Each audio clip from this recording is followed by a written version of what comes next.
ओम श्री सच्चिदानंदाय नमः। एक रोज इरशाद हुआ कि दरोगा साहब जैसे बहादुर व फयाज थे, वैसे ही शखून परवर यानी शुभ वाणी वाले थे।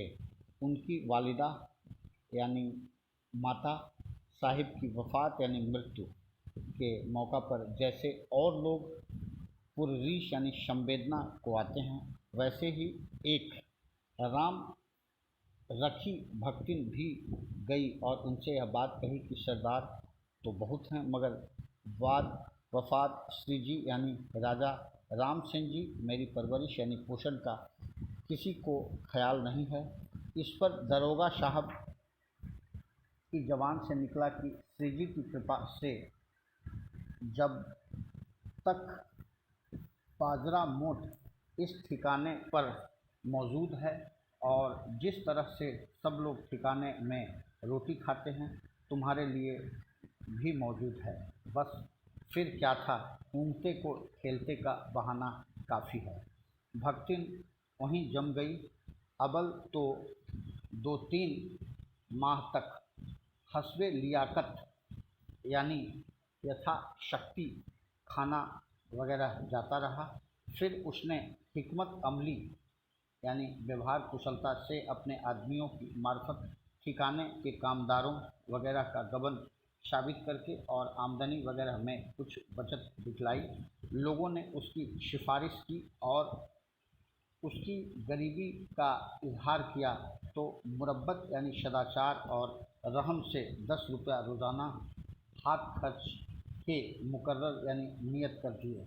खर्च खुराक व पानदान व शवार वगैरह अलहदा थे, मगर यह भक्ति बड़ी शब्द कदमी थी। अबल यानी पहले महाराजा शिवनाम सिंह अलवर वालों के पास थी, वे इख्तियार हुई तो फिर महाराजा जसवंत सिंह जोधपुर के पास गई।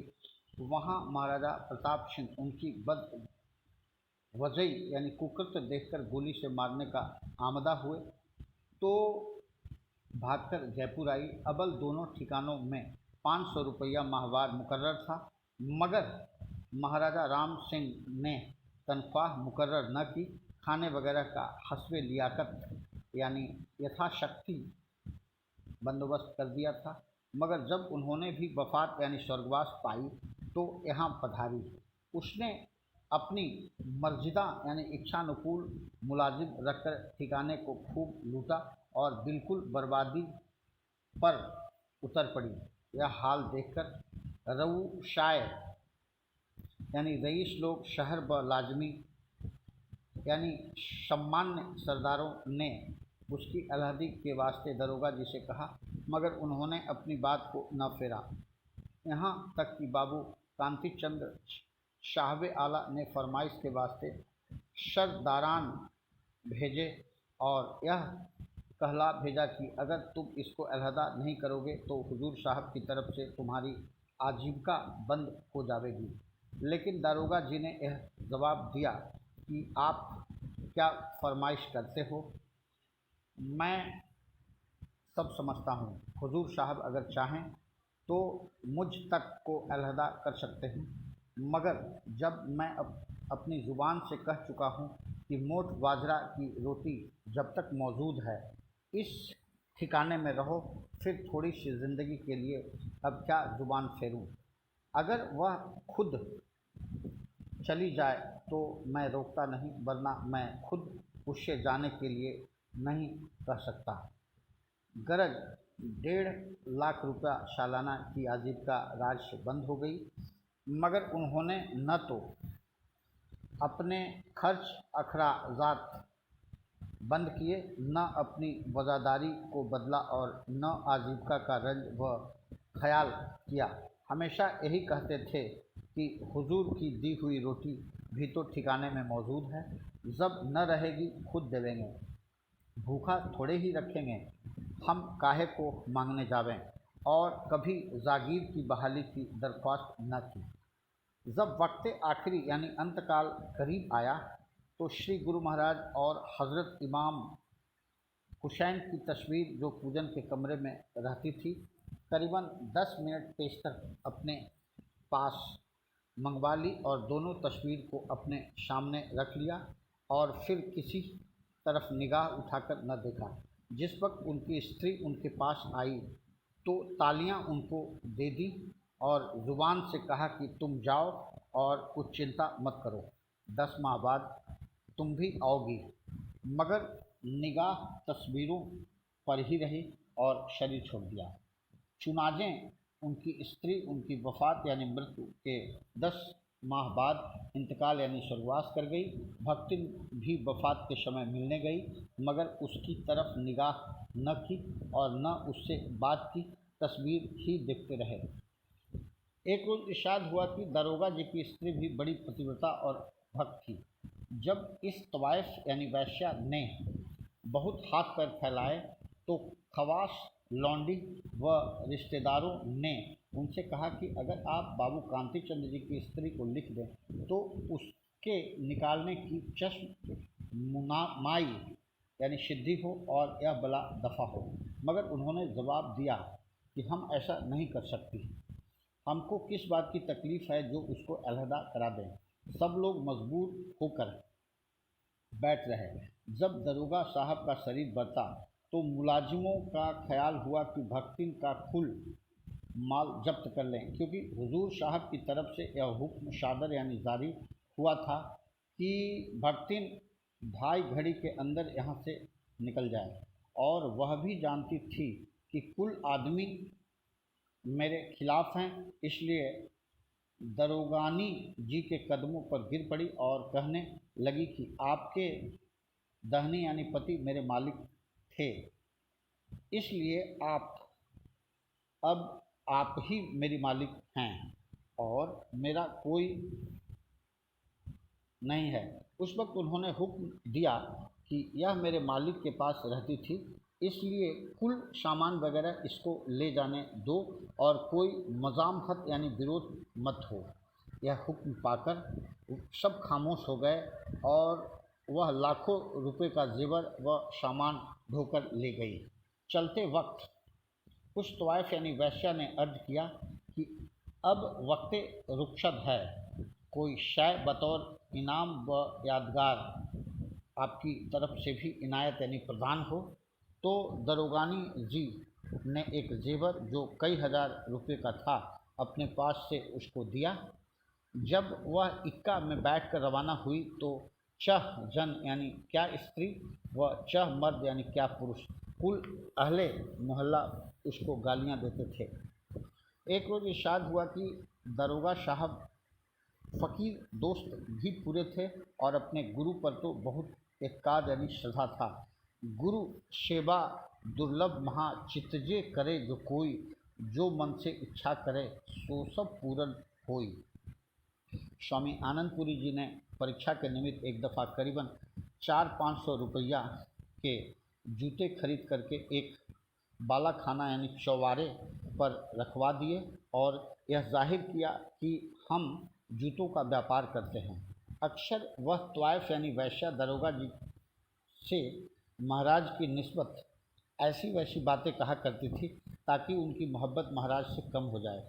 उन्होंने भी यह कार्रवाई खसूसन यानी विशेषता उसी के लिए की थी कि उसको ऐसी बातें करने और दारोगा जी को खायफ यानी रुष्ट करने का उम्दा मौका मिले कि देखिए आपके गुरु और जूतों का व्यापार। उस तवाइफ को दिखलाने की गरज से उन पापोशों यानी जूतों को वहाँ रखवा दिया था, मगर दारोगा जी को इस अमर यानी बात की मुतालिक यानी बिल्कुल खबर न थी। एक दफ़ा दारोगा जी हमराह यानी साथ उस तवाइफ के घूम रहे थे। जब उस बालाखाना पर गए और उन जूतों को देखा तो उससे दरियाफ्त किया कि ये किस तरह यहाँ रखे हैं। हालांकि वह कुल हालात से वाकिफ़ थी, मगर जानबूझकर उसने इनकार कर दिया और कहा कि मुझको मालूम नहीं, और नौकरों की तरफ मुखातिब यानी संबोधित होकर दरियाफ्त करने लगी कि ये जूते यहाँ किसने रखे हैं।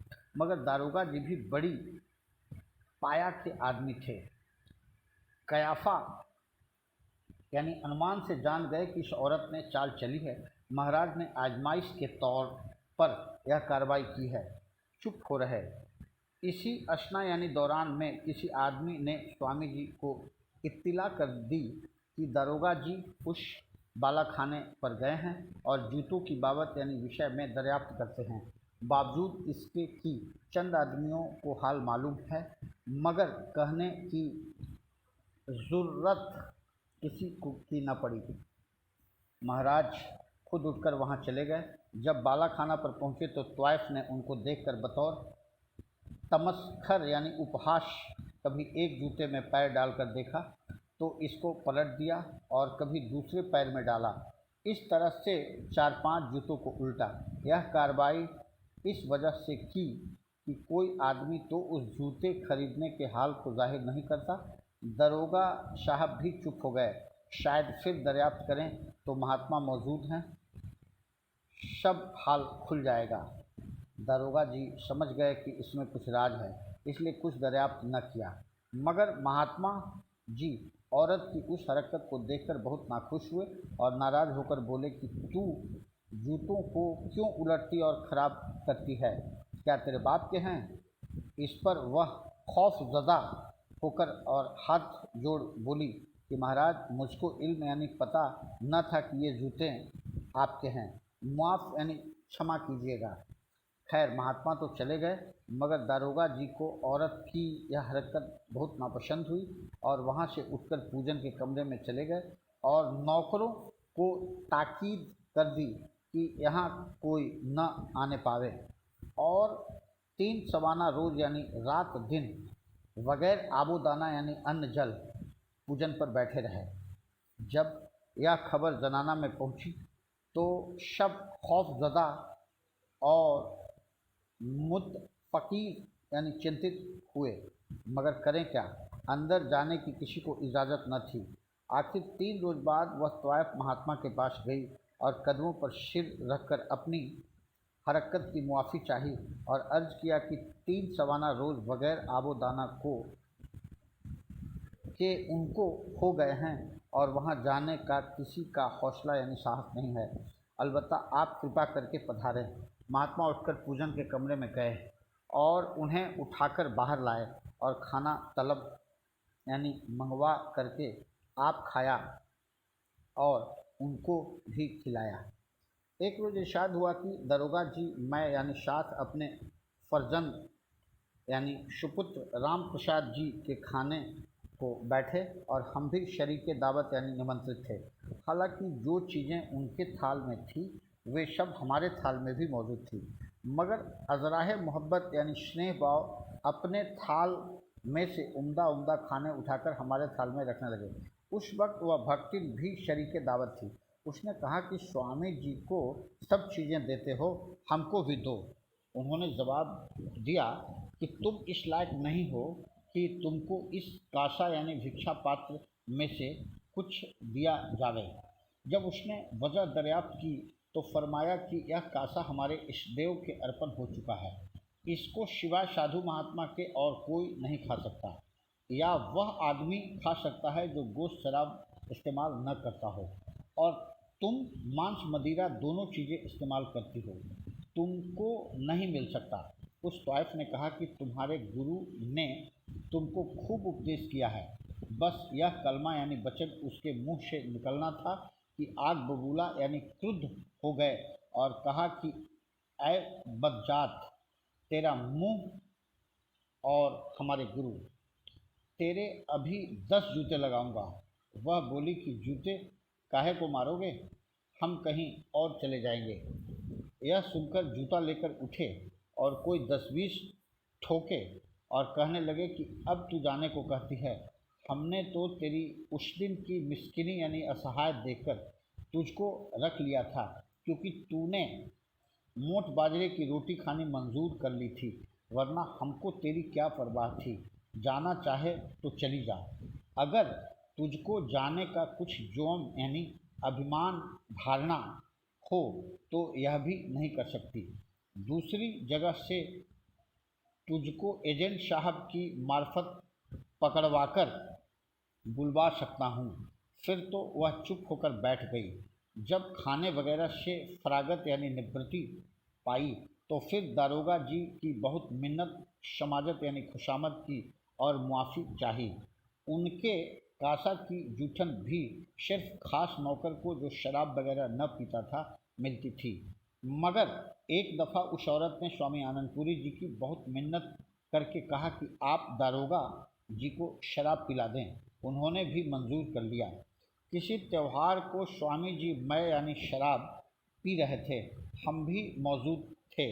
दारोगा जी मय यानी शाह तवायफ के गए तो स्वामी जी ने पहले प्याला भरकर हमारे लबों यानी ओठों से लगा दिया और कहा कि पी जाओ।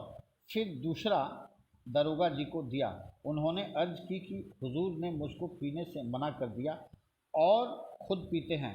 स्वामी जी ने कहा कि प्रसाद है। दारोगा जी पी गए। जब घर पर आए तो तवाइफ ने कहा कि आज तो मैं पी है, कुछ इनाम मिलना चाहिए। उस वक्त उसको 2500 का एक बड़ा बिली बड़ा इनाम दिया, मगर फिर मैं कभी इस्तेमाल न की। ब मैं सज्जादह रंगी कुन गरत पीरे मुंगा गोयद की शालिक बेखबर नववद ज़राहो रस्म मंजिल हा। अर्थ, अपने उपासना के चोले को शराब से भिगोले। यदि शराब खाने का मालिक तुझसे ऐसा कहे कि जो मार्ग से परिचित है वह उन मार्गों को खूब जानता है जो मंजिल तक पहुंचाते हैं। एक रोज़ इरशाद हुआ कि सिर्फ अपना कौल यानी वचन पूरा करने को ही दारोगा जी ने तवाइफ यानी वैश्या को रखा। कोई उसके पाबंद होकर नहीं रहे, बल्कि बड़ी वजदारी यानी स्वाभिमान से उस काम को भी निभाया। एक ताज़िमी यानी सम्मान्य सरदार उनके धर्म के भाई उनसे मिलने आए और उस तवाइफ की अलहदी की निस्बत उनसे कहा और बहुत कुछ फरमाइश की। यह बात भक्तिन को भी मालूम हो गई। दूसरे दिन दारोगा जी से आकर कहने लगी कि आपके धर्म के भाई की नीयत मेरी तरफ से कुछ ख़राब है। वह यह चाहते हैं कि आपको छोड़कर मैं उनके पास रहूं। दारोगा जी ने कहा कि इसमें क्या मुज़ाइका है, इससे पेशतर भी तो तुम किसी और के पास थी और फिर आइंदा भी तो नहीं कहीं रहोगी। तुम मेरी कोई मनकुहा यानी विवाहिता बीवी तो नहीं हो। तुम्हारा यही काम है। अगर उन्होंने कहा तो क्या बुरा किया, मगर दरअसल यानी वास्तव में उन्होंने कुछ नहीं कहा है। यह कुल शरारत उस गोपी मुलाजिम की है। जिस वक्त वह मुझको फरमाइश यानी अनुरोध कर रहे थे तो वह खड़ा सुन रहा था और उसने तुमसे जाकर कहा है, इसलिए उनसे बदजन यानी विरुद्ध करने को तुमने बुहतान यानी आरोप बांधा है। मैं इन चरित्रों को खूब समझता हूँ। वह औरत अपना सा मुँह लेकर रह गई। एक रोज़ इरशाद हुआ कि दारोगा जी के तोशा खाना का मालिक मुशम्मी यानी नाम दीदार बख्श जब बहुत बीमार हुआ तो उसने अर्ज किया कि अब वक्त करीब मालूम होता है, तोशा खाना का काम संभाल लीजिए। उस वक्त जब स्वामी आनंदपुरी जी की एक अमानत जो एक थैले के अंदर रखी थी और वक्ष में बंद थी देखी गई तो कुछ कम मालूम हुई। गौर से देखा तो थैले में जा बजा यानी जगह जगह छेद थे, ऊपर से मुंह बंद था। जब दीदार वक्त से पूछा गया तो उसने कहा कि एक मर्तबा भक्तिन राम रखी ने इन अशिया यानी चीज़ों को देखा था।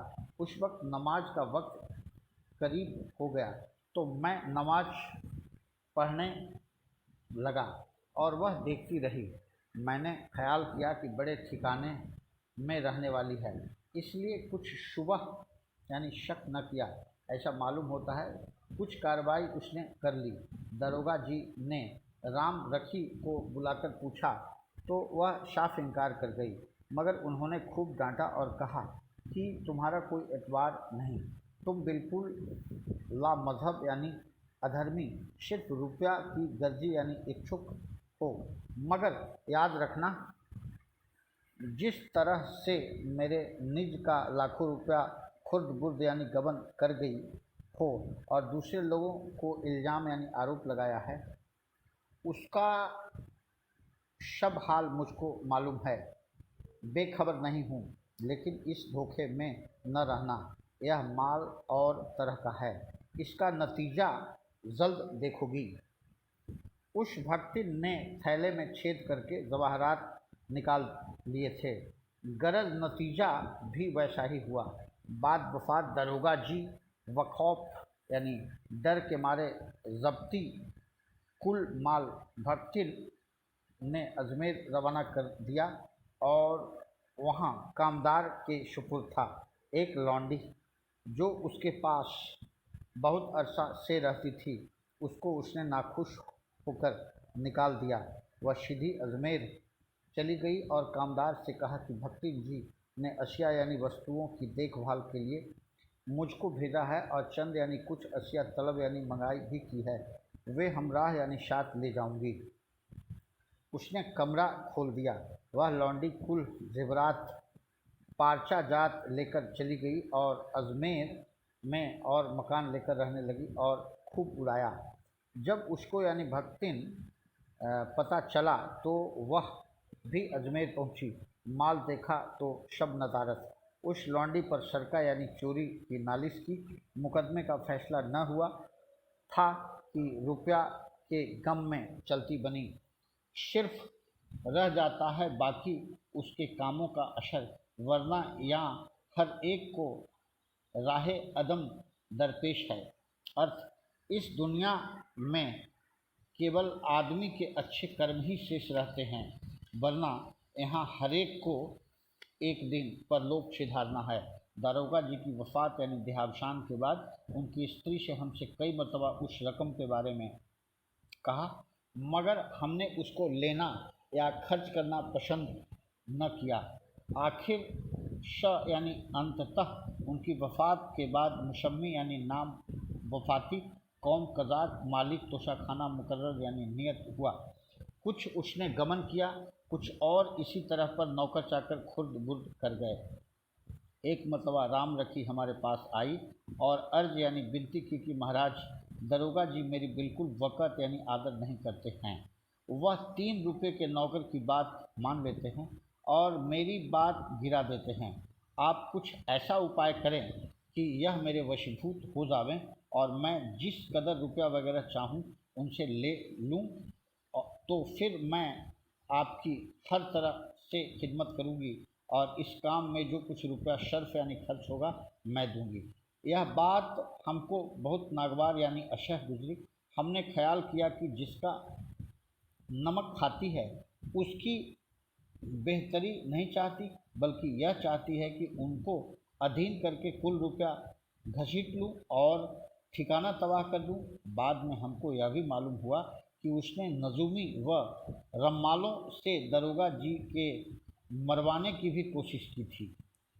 एक रोज़ इरशाद हुआ कि जब हम रिहा होकर आए तो हमारा ख्याल अपने मेहरबान पंडित विद्याधर जी से मिलने का था, मगर मालूम हुआ कि पंडित साहब कोठे से गिरकर और कुछ अरसा बीमार रहकर कजा यानी मर गए।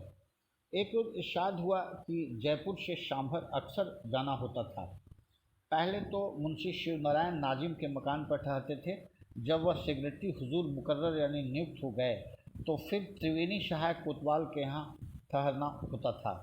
उनके यहाँ मुसम्मी यानी नाम रिखा कहार बड़ा नेक निहाद ईमानदार नौकर था। बड़ा खिदमत गुजार यानी सेवा करने वाला, मेहमान नवाज और साधु सेवा था। कोतवाल साहब की हर एक चीज़ खाने पीने व दिगर यानी अन्य इकसाम यानी किस्मों की उसके ज़ेरे तहत यानी अधीन थी और हर एक को काम में लाने का उसको इख्तियार था। मेहमानों की खातिर वगैरह पर सब कुछ खर्च करता था, मगर अपने निज के शर्फ यानी व्यय में कभी कोई चीज़ न लाता था। हता यानी यहाँ तक कि रोटी भी खुश्क खाता था। वह हमारी भी बड़ी खिदमत करता था। एक रोज़ हमको घनश्याम जी के बगीचा में ले गया। यहाँ एक दादूपंथी साधु प्रताप दास जी रहते थे। यह बड़े नम्र स्वभाव वाले और भक्त थे। उनके पास मुल्क पंजाब की एक औरत, जिसको हालते गृहस्थी में उन्होंने उपदेश किया था, आकर रहने लगी। लिबास पंजाबी सुत्थन वगैरह पहनती थी।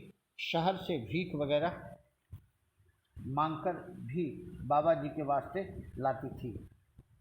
उन्होंने हमसे तज़किरा यानी चर्चा किया कि यह औरत फ़िका यानी दीक्षा की ख्वाहां यानी इच्छुक है, आप इसको फ़िका दे दीजिए। हमने जवाब दिया कि हज़ारों गृहस्थियों को हमने उपदेश दिया है, मगर फ़िका किसी को नहीं दिया। किसी का घर बिगाड़ना हमको मंजूर नहीं है। फिर उन्होंने कहा कि यह औरत बेवा यानी विधवा है, सिर्फ एक लड़का था, वह भी साधु हो गया है। तब हमने कहा कि अगर इसको रखना मंजूर है तो भीखा देकर रखो, वरना इसको इसके लड़के के पास जाने को कह दो। इस लिबास में रखना ना दुरुस्त है। उन्होंने कहा कि मेरे पास तो इस कदर असासा यानी सामर्थ्य भी नहीं है कि इसके वास्ते भगवे कपड़े भी मंगवा दूं। हमने कहा कि इसका बंदोबस्त यानी प्रबंध हम किए देते हैं। सांभर के बहुत से मुअज्जिब यानी संभ्रांत सेठ साहूकार उस बगीचा में हाथ मुंह धोने जाया करते और उस वक्त वहाँ मौजूद थे। हमने उनसे कहा कि बाबा जी महाराज उस स्त्री को बाई बनाना चाहते हैं, तुम उसके वास्ते कपड़े वगैरह का बंदोबस्त कर दो।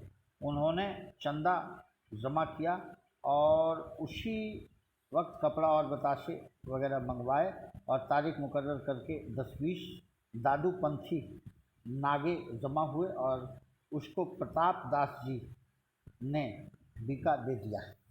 उस रोज़ वहाँ सेठ चुन्नीलाल रईस सांभर के लड़के सेठ हंसराज भी मौजूद थे। उनसे भी मुलाकात हुई और फिर कुछ ऐसी मोहब्बत हो गई कि करीब करीब रोज़ का आना हो गया। कभी उस बाग से और कभी बाबा साहब के कुएं पर मिला करते थे। हमने उनको उपदेश भी दिया था और कुछ अमल यानी क्रिया दर आमद यानी सिद्ध भी होने लगा था। एक रोज़ इरशाद हुआ कि हमको एक फ़कीर साहब से मिलने का इत्तिफाक यानी संजोग हुआ। अच्छे बुज़ुर्ग थे और अलावा फ़कीरी के जंतर मंतर के काम में बड़े कामिल यानी दक्ष और पूरे थे। एक दफ़ा एक शख्स ने आकर अर्ज़ की कि महाराज, मेरे भाई को बड़े जहरीले सांप ने काट लिया है और वह करीब गुलमर्ग यानी मरण प्राय है। अगर आप कृपा करके पधारें तो बड़ी बंदान नवाजी यानी कृपा दृष्टि होगी।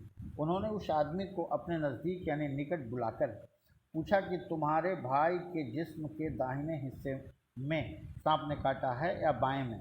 उसने जवाब दिया कि बाईं जानिब यानी बाईं ओर काटा है।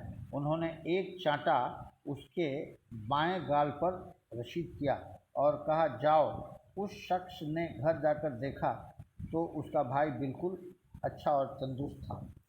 इसी तरह पर सांप, बिच्छू या कुत्ते वगैरह के काटे हुए मरीज या उनकी तरफ से कोई आदमी उनकी खबर लेकर आता तो वह उसके चांटा मारते और वह मरीज ख्वाब यानी चाहे हाजिर होता या गैर हाजिर फ़ौरन अच्छा हो जाता।